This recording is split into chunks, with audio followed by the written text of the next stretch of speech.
And we're here with Steve Gorelick. Mm-hmm. Am I butchering your name this time? No, you got it right. But I was telling Alex on the way here is that half the time when I meet you at different festivals and events, people butcher either one of our names.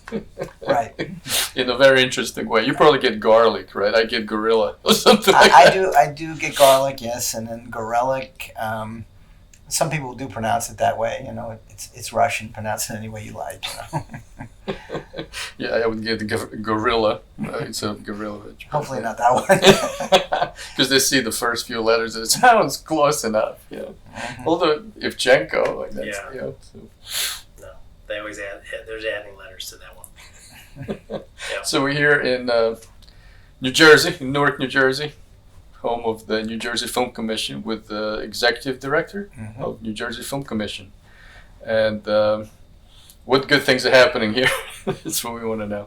Well, I think sensational things are happening in New Jersey, as you know.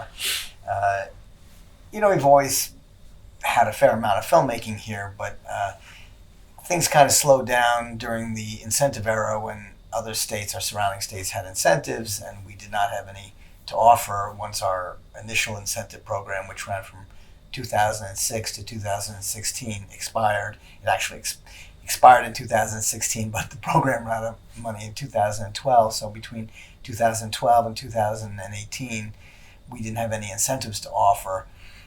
Prior to the incentive era, I would tell you that New Jersey was a very active place for film production. When the playing field was level, New Jersey has so many advantages to offer the film industry that we had a steady flow of feature films and television series and such throughout the years. The Film Commission began in 1978, and that was our first year of operation. And we kind of went from like 0 to 60 practically overnight. There was some doubt when the Film Commission was formed back in the late 70s whether it was possible to bring back the film industry to the home of its birth. You know, that it sounded very poetic, but there were those who disbelieved. But as it turned out, we were an immediate success. We had in the first few years of our history movies like The Amityville Horror and Stardust Memories and Annie and Atlantic City shot here, and we did quite well when, as I said, the playing field was level and there were no incentives being offered by other states or other countries. But as the years progressed and we got, back in the late 90s, we were ranked, I think, as high as like number 5 in the country for feature film production, which is great. For little old New Jersey, right? Yeah. Who would have suspected? But then the incentive era arrived, and it was prompted by primarily by competition from Canada. Canada was offering incredibly lucrative incentives, tax credits and such, not only on the national level, but on the provincial level as well. So the film industry seized upon that because, production. Well, producers, production companies, studios, and networks want nothing more than to save money. The aesthetic is important, but it's always secondary to the cost, at least in this day and age. But once they started doing that, and plus making it even more complicated was the fact that back in that era, late 90s, early 2000s, the U.S. dollar was very strong against the Canadian dollar, so you got a double. Right, yeah, it makes a double difference. plus for filming in Canada, so we were losing our film and television industry. The states finally decided to fight back during the 2000s and adapting their own incentives so we could regain our native film industry, because things were being filmed in Vancouver and Toronto and So much you can blame Canada for. yes, blame Canada. Even that bacon. You know what used to really get me too is they would call during that era and they say, we have a movie that's shot in New Jersey and we need some certain props, so can you get them for us and send us And you ship send them it to to them Canada? and ship them to Canada. And I said, no. If you'd like to hire one of our interns and you're going to pay them, then that will be fine, but there's no way I'm going to do that. That is Canadian nerve. Huh? But anyway. You at least say A. What's that? When you say Yeah. You ship the same. But right. So that's what happened was some of our interns did get work by doing that, but it still hurt. We had and certain TV shows that were like set in New Jersey that maybe came here to film Second Unit or some basic stuff. Like there was a TV show called Wise Guy that filmed back in the 90s. I guess it was the early 90s. It was a sort of crime series. It was popular at the time, and it lasted about 5 seasons. And I remember that. You remember it? Right. And it had a good cast, and it was set in Atlantic City. So they're filming this in Vancouver, basically. Now, really? I mean, Vancouver for Atlantic City? You don't even have the right ocean, it's like crazy. And they would do things like that because, as I said, the aesthetics were not as important as the cost factor. And you look at the show, and you probably have this experience too, right? Like when you look at a movie during the 80s or 90s and it was supposedly set in New Jersey, but it had this kind of bland, sterile look. Yeah. I'd look at it and go, Toronto. Toronto, which it's a lovely city, but it's not, it doesn't have the kind of character of the cities it's supposed to be representing in some of these movies. And you always knew that. I mean, they were using it for Washington, D.C. I mean, it doesn't look anything like Washington, D.C. And There's movie had mountains in the background. There was a short-lived series called Point Pleasant. Yes. And anybody who knows anything about New Jersey, they'd go to a church just out of town, and it was on a mountain, right next to the beach, and it didn't. Yeah. But Alex, we're getting our revenge, and I'll tell you why. Because now things are being shot here that are set elsewhere. Oh, really? For instance, the TV series Emergence, an ABC TV series, Tuesday nights, ABC, 10 p.m. It's a sort of X-Files kind of lost, kind of mysterious series. It's actually pretty good. I'm enjoying it, but it's set in Long Island, and they're shooting it down the Jersey Shore and also up in Montclair and North Jersey as well. So we're representing Long Island in this regard, and the locations look great. I mean, they really created this sort of seaport village look very convincingly. And even when they're not filming down there, you'll hear the ocean in the background. Even if it's a house in Montclair, they do a very good job with that. So that for example, is something. And we're being used to represent New York, of course, all the time. Yeah. We have an NBC TV series that's going to be on the air shortly called Lincoln, which is based on The Bone Collector, and a lot of it's supposed to be set in New York. And then they, we have big cities like Jersey City and Newark and other areas as well that they use, Elizabeth, whatever it might be, to represent, give the big city look. And most fortunately, we're retaining our own productions these days because. For instance, the feature film prequel to The Sopranos called The Many Saints of Newark, without a tax credit here, they're not filming here.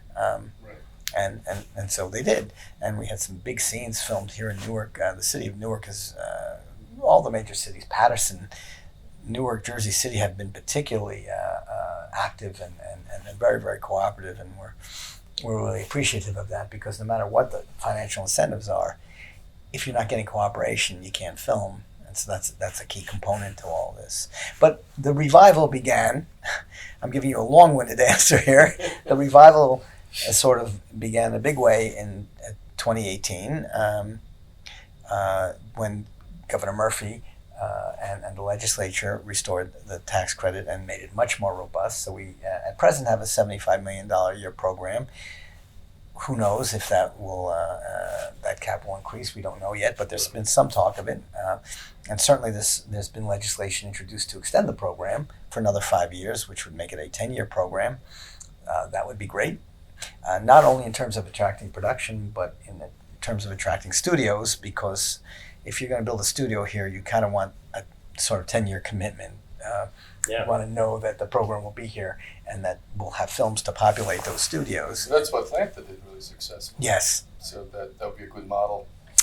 In fact, even yesterday I spoke to I can't reveal details, but a big studio developer in Atlanta, they want to come here and open up a really huge studio. We've got one being built right now in Jersey City at 21 Caven Point. Another one in Harrison at Super and Son Trucking, and more on the way. So studios are being built now, and there's a lot of them in the planning stages. So that's very, very exciting because we want to build the bones of an industry here. It's not Once just you invested, then it makes sense to come back. If you're just coming to shooting on a location, we're not going to stay. right. In order to build you're right, an industry that has permanence and can thrive, you need to have the infrastructure for it, and that's what we're working on now. So, but in order to get the infrastructure, you have to have the constant flow of production. So it's sort of a two-way street. That's why incentive is important, because then once you have that, they can come. And you have certainly a talent pool here. It's huge. So. The incentive was the final trigger. I mean, we have all the other pluses that you could ask for. I mean, we have our location between in the New York and Philadelphia metropolitan areas is ideal.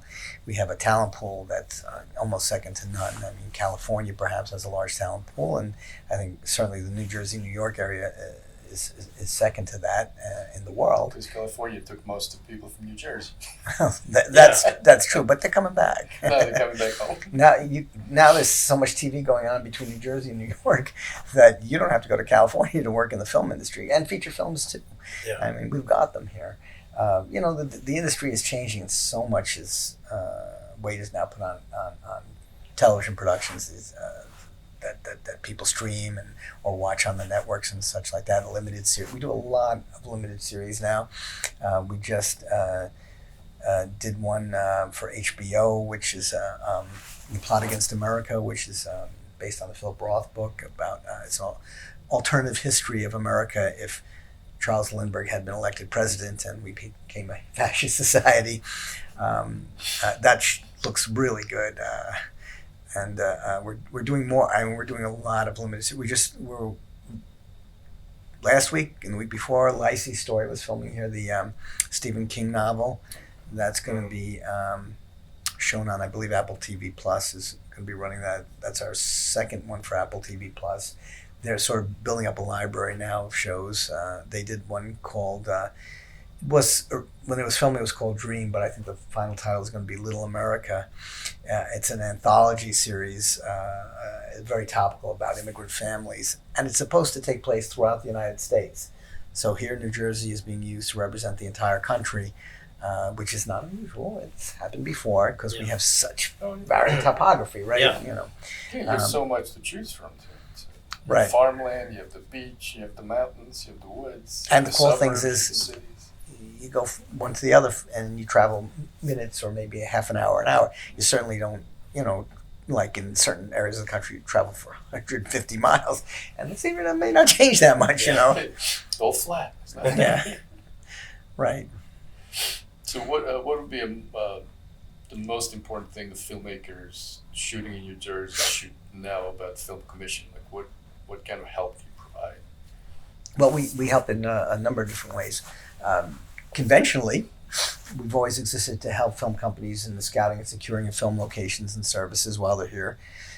We have a huge location library, and it's now, much of it is online in a searchable database so that you can search locations that you may need by subject matter, by architecture, by certain keywords, by location. It's really very handy.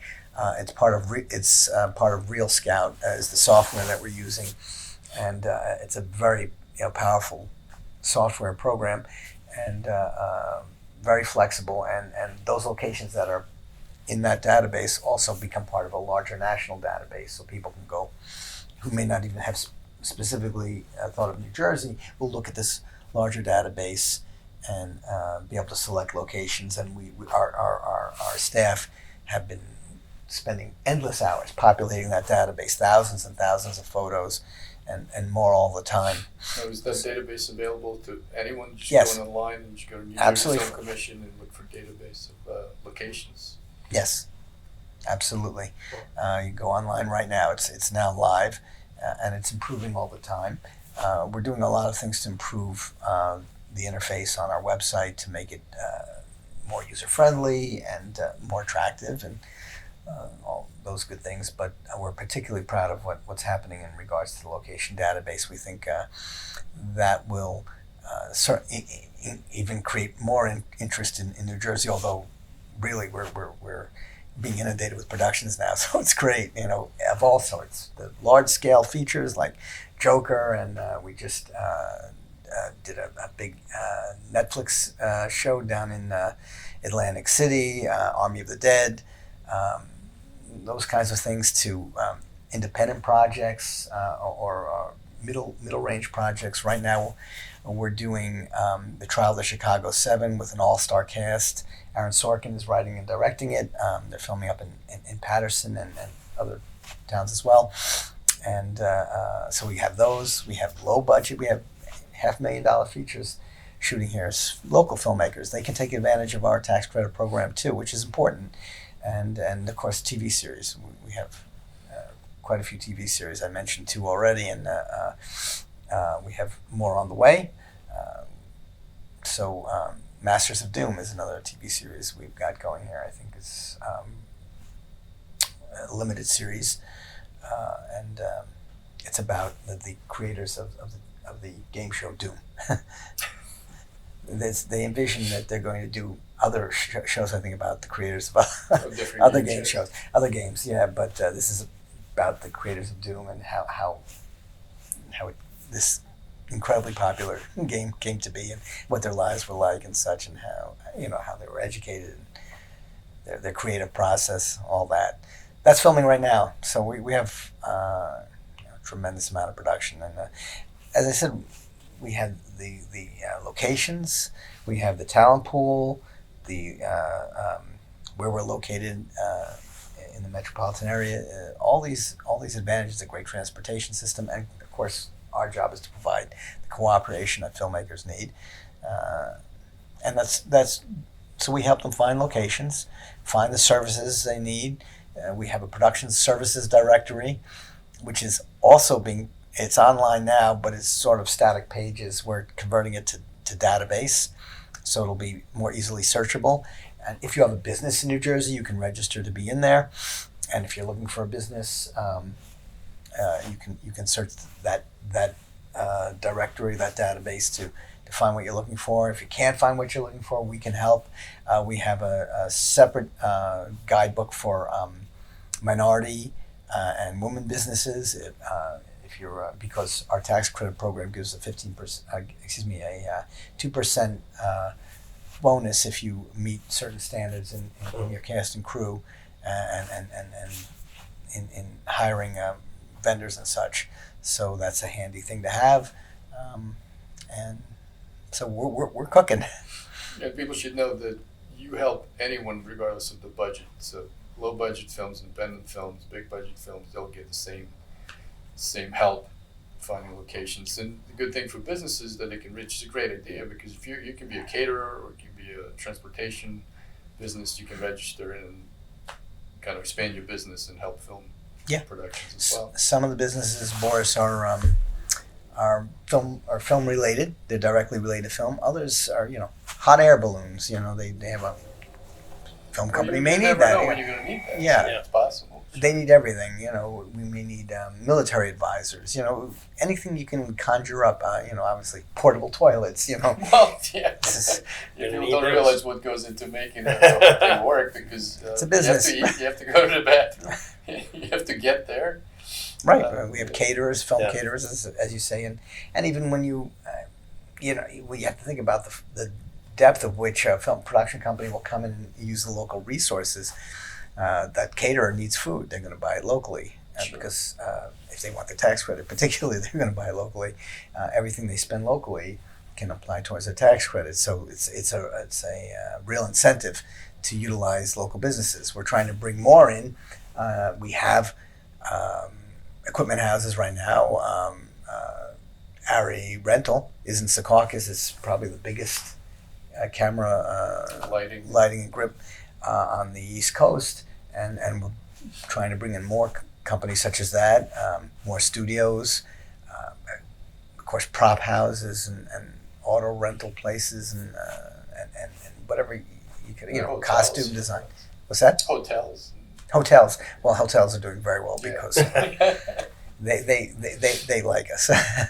They like the production film industry because not only because they come in and they rent the rooms, but then they get to keep the restaurant and the bar open up at late at night after a shooting day, and then they make a lot of money. So we do meet with a lot of hotels, chains, and block bookers and such, because we're always trying to help film companies get a good deal while they're here. And we can say, call these people and shop it around, but they promise that they'll give very competitive prices for block booking, which is what film companies are always asking for anyway. Well, yeah, because you're booking probably for big production, hundreds of rooms. For weeks at a time. Yeah, Depends on the production. But depends. Right? Yeah. I'm sure vacation manager appreciates that. It makes it easier for them as well. Yeah, and film companies. Some of the productions that come here, they may not film here for months at a time. They may only film here for weeks at a time or days at a time. But some of them are huge productions where they can spend millions of dollars in just a few days.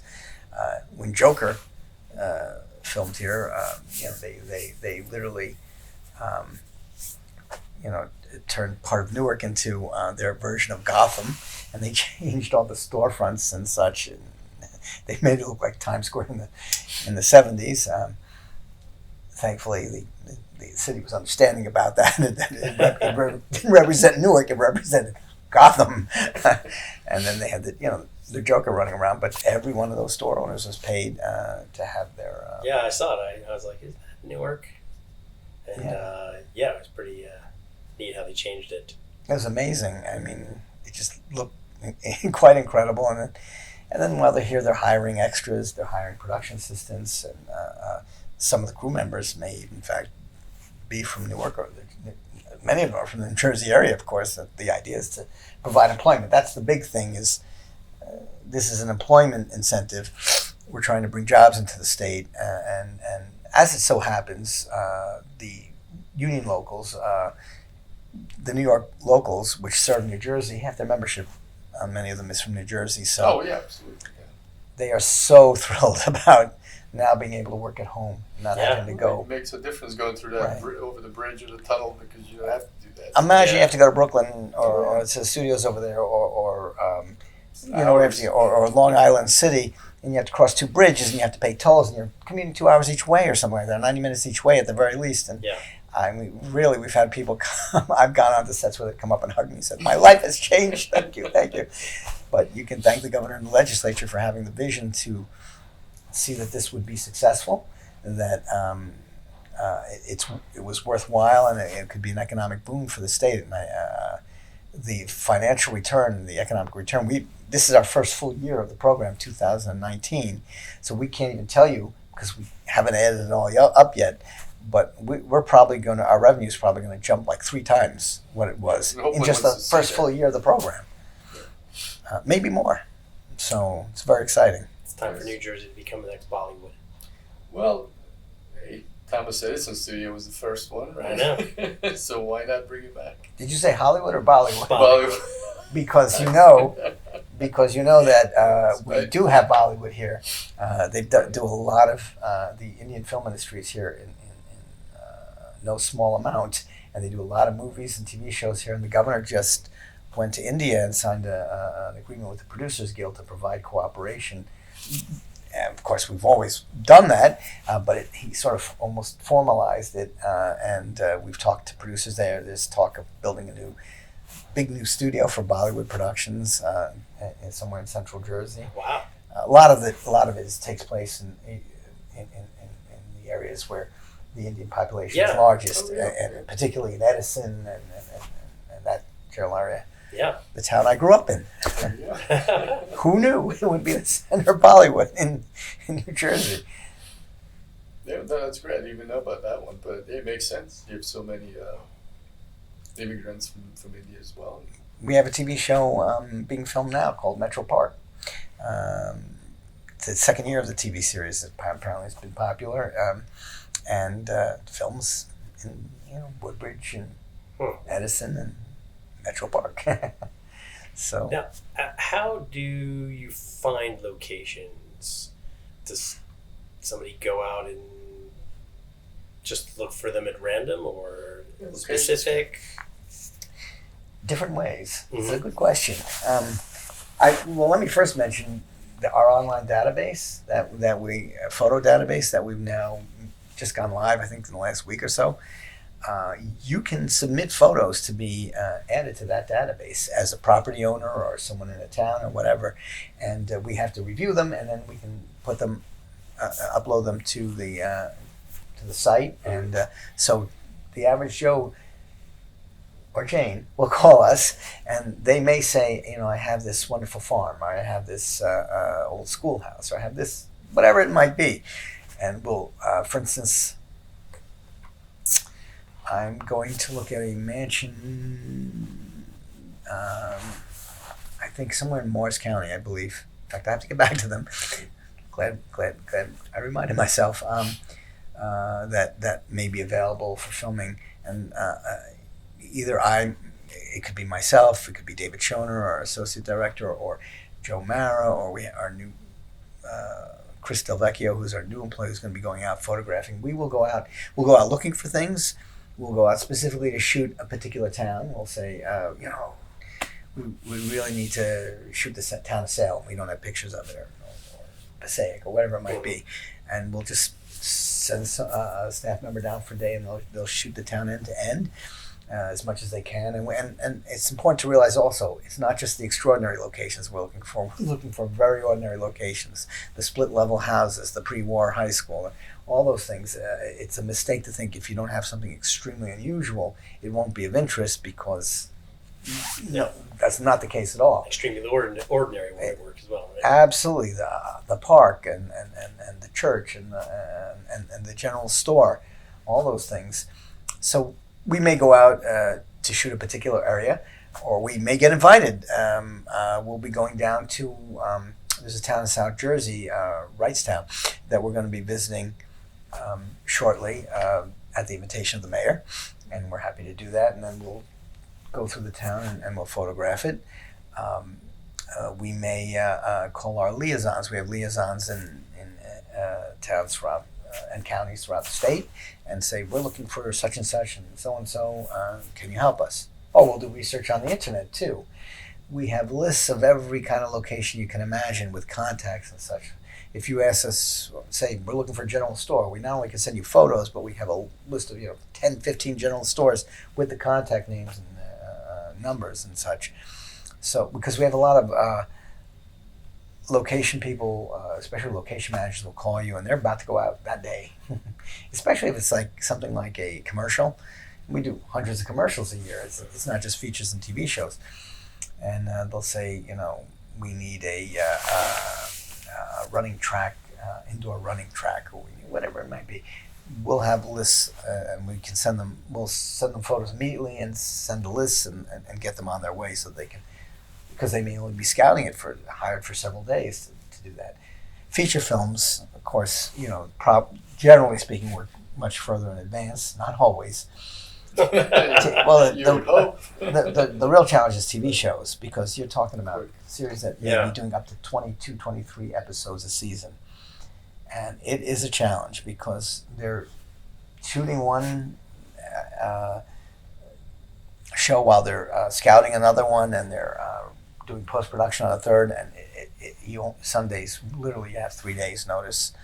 And some of these shoots can be complicated, because everything seems to be bigger and bigger these days. The demand, there's an insatiable appetite for all these limited series and full TV series, and because of the Amazons and the Netflix, we're all binge watching.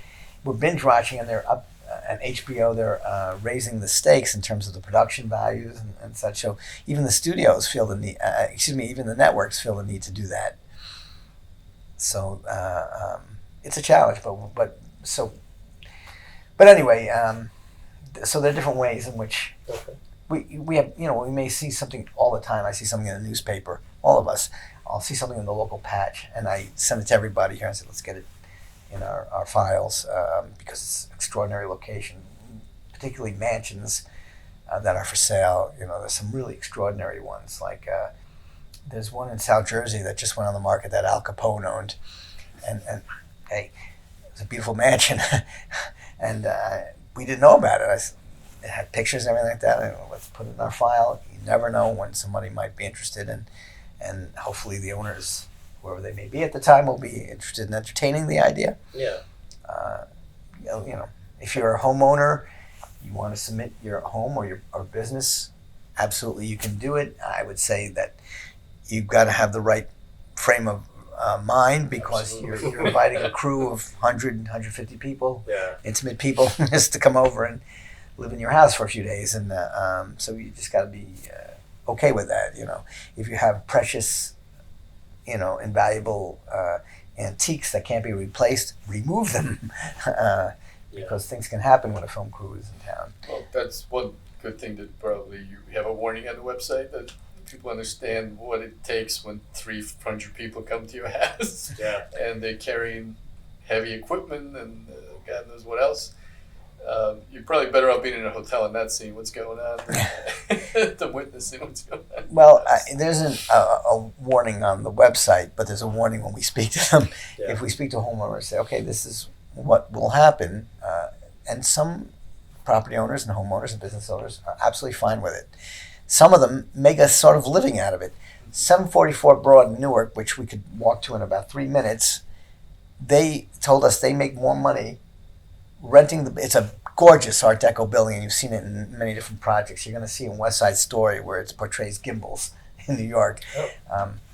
But they said they make more money renting their building out to film companies than they do from rentals these days, from renting office space, which is an astounding factoid. And who negotiates the cost for, or the rental for filming? Do you help in that process, or is it between the filmmaker and the property owner? Well, we don't really want to get too much involved in the exact price. If there's a stalemate, we think we can help by saying, guys, be a little more reasonable one end or the other. Matchmaker.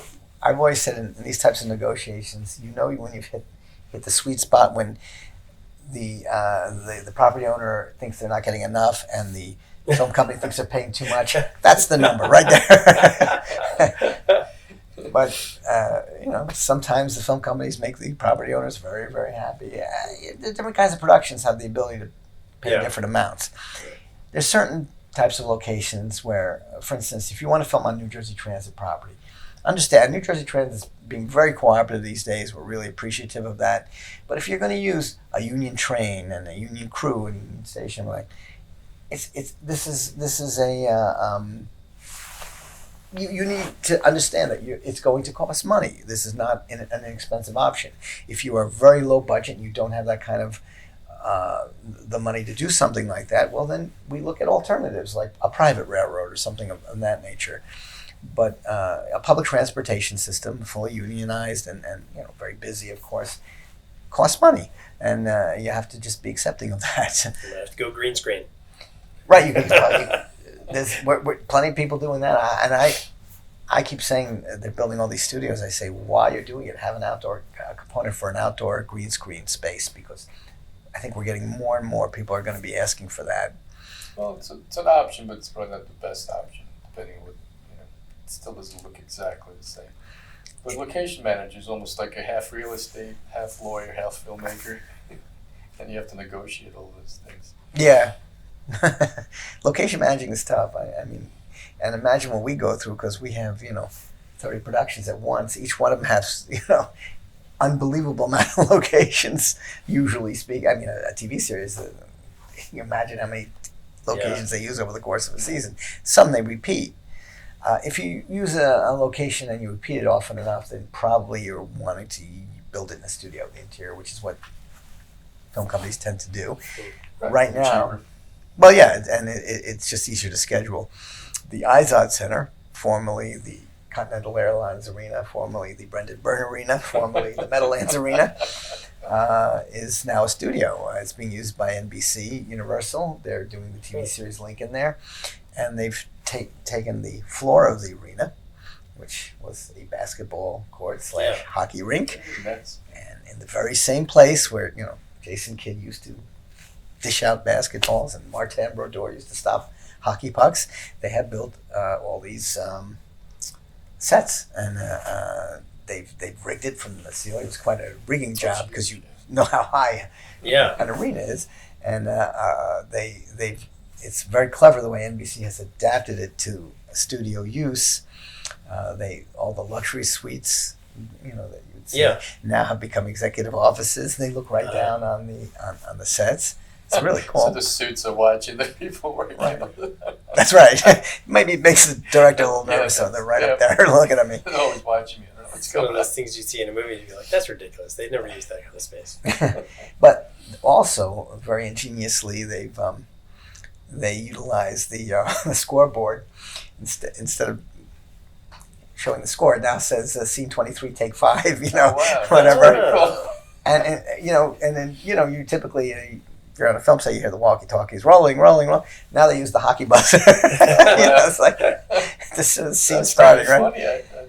I'm happy that they're using it, but I didn't realize how funny that is. Well, it was sitting there unused, Yeah. and now it's teeming. The Sports Authority is getting money for rental, and it's teeming with activity, and people are employed there, and really happily because I go there every now and again. I think I'll be there in another couple weeks. And the people there are saying, I got a parking space. It only took me 15 minutes to commute. It's the greatest thing in the world. Wait till the mall opens. It's open. It's open. Is it open now? Yeah. It's a different parking lot. Sure. Yeah. The other thing they do there is they utilize other spaces because it's an arena.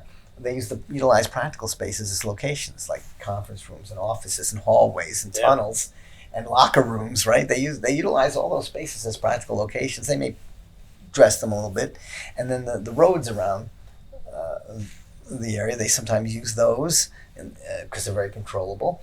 And then they have the closed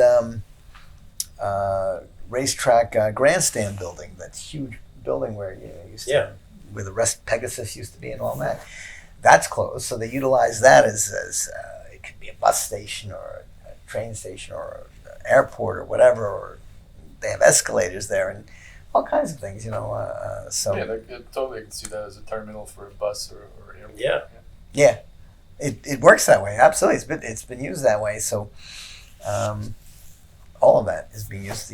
So that the Sports Authority property is very busy now with film production. We're looking at and we've spoken and met with the Sports Authority to consider a permanent use of the grandstand building, the old grandstand building, as possible ongoing use as a studio, but for now it's used periodically.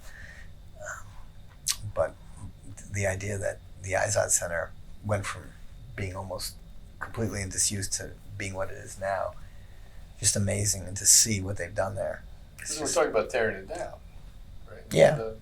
But it's a nice building just because no one's planning it. But Yeah. I'm happy that someone's using it. The bones of the building are very good, and it's in good shape.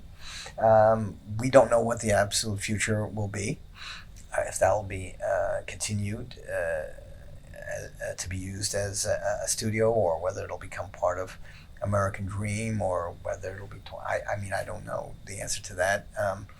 But right now, NBC Universal was looking for a warehouse to convert into a studio, and a year and a half ago, and we said. They didn't find quite what they were looking for, and we said, there is this empty arena. They said, what are you talking about? And we said, you might want to look at it.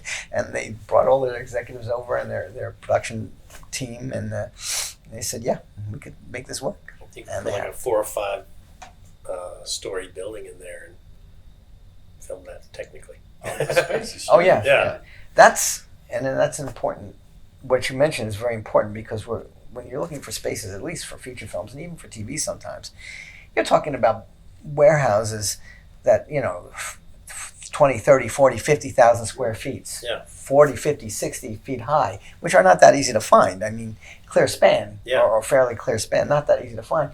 For example, some years ago, we were talking to Sesame Street. They didn't know whether they could continue filming at Kaufman Astoria because of the expense, and then this was before HBO got involved with Sesame Right. Street, and they were looking at possible alternatives. And if you've seen the Sesame Street set, which everyone's seen Sesame Street has seen it. It's 5-story row house, so that's pretty high. You need a big building for that, and for a lot of these feature films, especially, they need big cavernous spaces, which is what we're working on now in terms of the studios that are being built. In Harrison, for instance, at Super and Son Trucking, they have a warehouse that goes from 50 to 70 feet high, clear span. It's an architectural marvel. It's perfect for studio use, and that's what it's going to become. In the Jersey City studio is in a building that I think is, that's 21 Caven Point I'm talking about, is only 17 feet high. Well, that won't work. So what they're doing is they're ripping off, they just got a variance to rip off the roof, and they're making it 40 feet high. And they're going to have two 20,000 square foot stages next to one another, and then about 50,000 square feet of ancillary space for production offices and carpentry shops and props and costumes and what have you. Yeah, it's so much unused space that's great for that. Yeah, there's a rolling inventory of warehouse space in the New York area, but warehouse space is hot, especially in an era where everybody's ordering online, so they need all this warehouse space to store stuff. So there's not this complete abundance of vacant space. We have to search for it, and we work with the Business Action Center in Trenton. We're part of the Business Action Center, and they help us do computer searches for available space, and then they give us some good real estate contacts, and we reach out to various the big real estate people. Right now we're working, for instance, with Hart's Mountain. They have a client on the hook. One of their spaces, Hart's spaces in Secaucus, is now being used as a studio for the ABC TV show Emergence, and they built some of the permanent sets there. That was the one I mentioned was set at the Jersey in Long Island, but filmed partially at the Jersey Shore. So with vendors, when you hook them up with filmmakers, how do they apply for the process? What's the can they just go on and submit themselves? Do you do a vetting process or anything like that? Well, everything gets vetted to make sure it's appropriate, but we're pretty generous about it. If you're you have to be a New Jersey business. You have to have, we're not putting out-of-state businesses in there. Well, they have their own film commission. Right. So We answer to the taxpayers and the merchants and the residents of New Jersey. So you have to be a New Jersey business.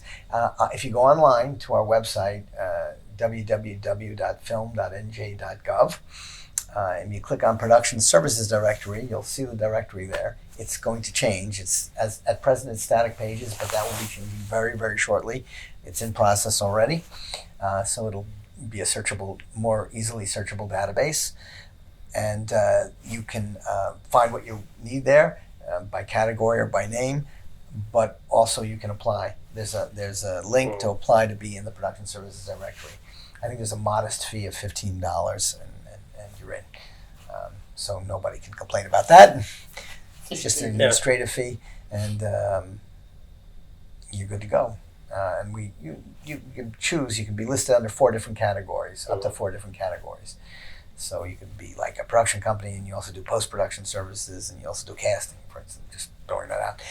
You can list yourself under, as I said, up to 4 categories. So it's good, and it's where a lot of film companies go to find what they need. But if they need something very specific that maybe is not typically related to film, they can come to us. We have a staff here, and we'll get to work on it and help them find what they need whenever they need it. Right. And you also have internship opportunities for students in the area as well, right? Yes, today, even as you entered, you saw 2 of our interns. Our internships are open to New Jersey students of college age that are matriculating at New Jersey colleges or universities, or they can attend out-of-state universities, but they have to be residents of New Jersey. Occasionally, we deal with high schools and take high school students of exceptional merit, but it's primarily intended for college students, and we have a very active internship program. And there are two types of internships that students can have, if I'm correct with that, right? You can be in the office, or you can be is there Well, set liaison or something? you've read our internship application, haven't you? Actually, you first have to have an internship in the office before we will send you off to particular productions, because we want to see how you work and such. Because if we're recommending someone to a production, we need to know that they're up to snuff and being able to handle that. And once you've done that, we will at times, yes, try to get people jobs on particular film sets. We also, NBC, Universal, to their credit, has twice a year they've been sponsoring a production assistant boot camp. We have one coming up in December in Atlantic City, where students who are about to graduate from college, they have to be like seniors or just graduated, can take a 2-day boot camp where they learn the ins and outs of being in production. And it's a boot camp. They treat it like you're in the Army. Oh, yeah. And then you get a certificate, and then you get on a hot list. And voila, pretty soon you're working on major productions, because, we have some of the biggest. So they have to be in college at the moment? Is that what it is? No, they have to be either seniors in college or just recently graduated or in the last couple of years, And whatever. how would somebody's watching this and hearing, but how would they apply to be considered? They should go to our website, and we're going to post as soon as the application is available. It's limited. It's 35 students per class, so 35 in the fall and 35 in the spring. And there is an emphasis on women and minority for this particular boot camp. But there will be information about it on our website very shortly. So anyone can apply, and then they'll go through the pick 35. They get vetted by the company that runs the boot camp. They're going to ask them look at the resume, ask them all kinds of questions to make sure they're suitable for this type of thing. They want to see that someone's really excited and committed to it, because you know what it is to work in the film industry. It's a full-blooded commitment. No. It's not for everyone. It's not a casual thing. You have to be completely committed, or you're not working in this industry, or you won't last in this industry. And you have to realize that, in the early days, you're not going to be paid a lot, and you're going to be working long hours. Yeah. But if you're willing to make the commitment, I've seen it time and again where someone starts out as a production assistant, and they end up, I see their name as a producer on the film poster or in the film credits. Yeah. It's happened again and again and again. I've been here a long, long time to watch it happen. So it's definitely a foot in the door and a good way to go. And it's not like you when I say you get on a production, you're going to be on necessarily a corporate film or something like that. Not that there's anything wrong with those. We've all done them. But you'll be on the set of an ABC TV series or a Warner Brothers movie, because that's the people who come in and or it could be an independent film and need to hire production assistants locally. Usually easier to get started on an independent film than a big one, but that's a great service that it provides. You're right. They both have their advantages. One has the advantage of size and scope. The other one, you probably are even more intimately involved because they have a smaller crew and you have to do even more. But more work and less pay. It's a good advantage. But you actually get more experience. Well, I don't think any production assistant, I don't care what level production You're not getting paid. is getting paid a whole lot. You do it for the experience and to meet the crew members. You have to, sell yourself. And I always say, and I say this to our interns too, prove that you can do the little things, and then you will get the bigger things to do. You'll get more responsibility. But show that you're competent to do the simple things that you're asked to do. If you're too important to do those, or you're not committed to doing those, nobody's going to give you more responsibility. That's in our office. That would be anywhere that, Good advice. Yeah. And so that's where you have the chance to do it. Even if as a production assistant you're sent out to get donuts, or you're sent out to pick Duvetine or whatever it is, do it well. Get back in time. Do what you're supposed to do. When I was working in college, I was working summers in New York. I was sent I was a gopher, and I was sent bring the film to the lab, and if you lose the film, it's a negative, you'll be fired and we'll kill you. That's basically what I was told. No, we'll see you again. But that's then after a while they were then sending me down to the lab because they wanted me to judge whether the exposure was correct on the film, and I'm like, oh, okay. I see an image, it looks good to me. Because you're dealing with the film lab guys, they're going to tell you it's gorgeous no matter what. Oh, yeah. They want to go home. That's right. They're like, oh, it's perfect. You don't have to worry. Shadow detail, it's there. Believe me. That's It's good. right. It's good enough. Your sunglasses. It's fine. Yeah. That's fine. So what other, do we cover all the services the Film Commission provides, or did I miss something? Well, we assist film companies, obviously, in obtaining their financial incentives as well. I don't think we've covered that, and perhaps it goes without saying, but we work with the New Jersey Economic Development Authority. They oversee our $75 million a year tax credit program, and we help them negotiate the program and answer questions and make sure things are moving along. And so that's certainly an important part. I mean, Yeah. day after day, I just answer questions and we get, some very, we get calls, the vice president of production at Disney and the vice president of production at Paramount, and they have, pointed questions about the program and concerns, and they show great interest. Yesterday, the producer of the movie Patterson called. It was an interesting call because the movie Patterson was, unfortunately, Jim Jarmusch directed it, and he only could do a week here because we didn't have a tax credit at the time, and he wanted to do the whole thing here. He had done 2 other movies Yeah, here. Jersey City. Yeah. He had done Ghost Dog, right? Was done there, right? And he did Broken Flowers with Bill Murray in Thailand, New Jersey. So he wanted to do this one here.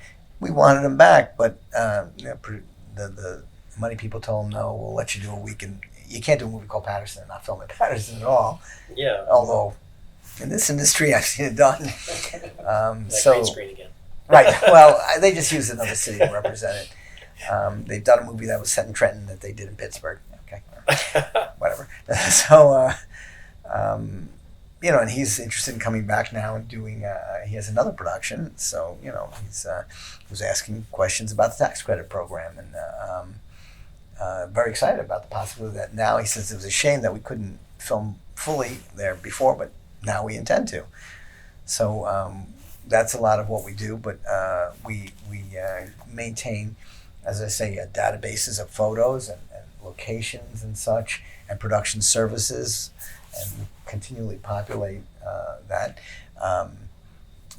We of course assist in, as you know, Boris, we assist with film festivals, many film festivals in New Jersey, and that we do, and we go around. We do a lot of outreach, giving speeches and such, and conducting workshops and teaching classes. We try and be available to do those kinds of things. We only have a staff of 7, so there are some limitations, but we cover the state pretty well. You're all over the place. So You bet, and I have the new car to prove it because my old car finally gave out on me. Up to 1 million miles. It's unbelievable how many miles. I just bought the new car, and I already noticed I put about 1,200 miles on it already. I just bought it a couple weeks ago. Later. It was a couple weeks ago. Unbelievable.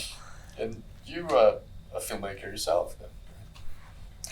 You did a documentary? I have. I haven't for a while, but I did a documentary. I did a few. One called The Movie's Return, which is actually in conjunction with what we do here. It was a history of filmmaking in New Jersey, past and present, that ran on public television. I worked with Ken Mandel, a documentary filmmaker, who lives in West I'm Orange. trying to get him on the podcast. Oh, I'll have yes. to call him later. Oh, he's fascinating. You've Yeah. definitely Well, now got that to do he's that. got a new hip, it should be okay. Yes. Just one? Well, I don't know. Maybe the sale was not. So Ken's bionic by now. He's had several things Ken, replaced. yes. But we did a movie called Movie Matrimony that was on an AMC some years ago. And I just volunteer. I've done videos for the New Jersey Hall of Fame. Charles Richard in our office and I have done a lot of those. We occasionally assist a film festival by doing a trailer for the. We just did one for the Rutgers Jewish Film Festival, that ran. It opened on Sunday, and so it's mostly like volunteer helping others. A lot of it was. I've been very involved with the New Jersey Hall of Fame, which has a new museum opening at American Dream coming up shortly, 2020 or 21. See, I didn't even realize it was in the. Okay, so when the mall opens, they would open the Hall of Fame. Oh, it's not a mall. It's an entertainment center. Oh, yes, I will be They shocked will for that never comment. use that word. Yes, it's more of it is truthfully devoted to the entertainment aspect than I think the retail and dining aspect. It's true. Yeah, well, they got the huge water park and Ski amusement slope. park too. Yeah, ski slope. The They ski have- slope. They have all kinds of stuff Yeah. there, and I think it's going to be more fully open in March. I think That's a lot of what that. I heard, but then happens. we heard that years ago. Well, the amusement That's true. the It's amusement different. park is open now, and they've so the DreamWorks is it's hopefully it will be entertaining and exciting and What's a going to be in the Hall of destination. Fame? Is it New Jersey Hall of Fame? Yeah, So what's in there? That's- Do you know what? been running over a decade now. They have every year. They just had about was it 2 weeks ago, 3 weeks ago the induction ceremony. They have one every year, and lately they've been in Asbury Park at the Paramount Theater. They were at the New Jersey Performing Arts Center for a few years, and they're like star-studded events. I mean, you can't believe how many people. At the last one, I can't remember, but John Bon Jovi was there, and Martha Stewart was there, and Harry Carson from the Giants was there, and George R. Martin was inducted, and Jason Alexander, and it's really incredible. These because there's so many famous people from New Jersey, so little by little we're inducting them. I'm on the board of advisors now for the Hall of Fame. But they're building a permanent museum, which is going to be spectacular. It's going to be a high-end, ultra-modern museum with all the accoutrements. It's not a museum necessarily of just objects, a convention museum, but there's going to be video, and there's going to be 3D and holograms. It's Wax museum. well, if you go to Newark Airport now and go to the terminals, you'll see the hologram displays of different famous people. They'll talk to you about what they've done. So There's certainly a ton of them from New Jersey. So. yeah, I mean, and one day we'll be inducting you, I'm sure. They've skipped over me, but They're like, who? We can't even spell his name. That's right. So did we miss on anything? Did we hit on all the points? I think we're pretty comprehensive here. Yeah. How long have we been going? It's about an hour. There we go. Which I think is a good length, and it's probably good for people to know that I think every state has a film commission. Just about. Just about. I mean, almost every state. I can't verify that absolutely. Some North Dakota might not. North Dakota's got some good Yeah, locations. it's You got some been good to North locations. Dakota? Badlands, whatever. Yeah, the Badlands. They film. They pretty much filmed in every state. The more active states, are because of tax credits. Yeah. So, our state, New York, Georgia, which has been incredibly active, New Mexico, California. I guess Illinois has been doing all right, and Massachusetts. North Carolina had some good incentives. North Carolina did. They had the studios there too.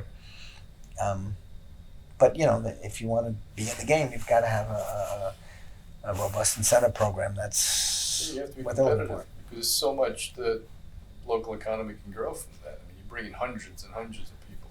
I mean, we've heard again and again from producer after producer. We've so much wanted to film in New Jersey, and now we can. Aesthetically, they want to do it.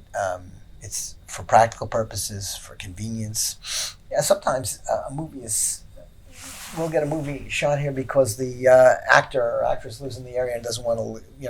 They have children. They don't want to have to Yeah. go on the road. They don't want to go to Europe. They don't want to go to New Mexico, wherever, and because they live in New York or Connecticut, and so it's convenient for them to film in the area. That you'd be surprised how many come down that way.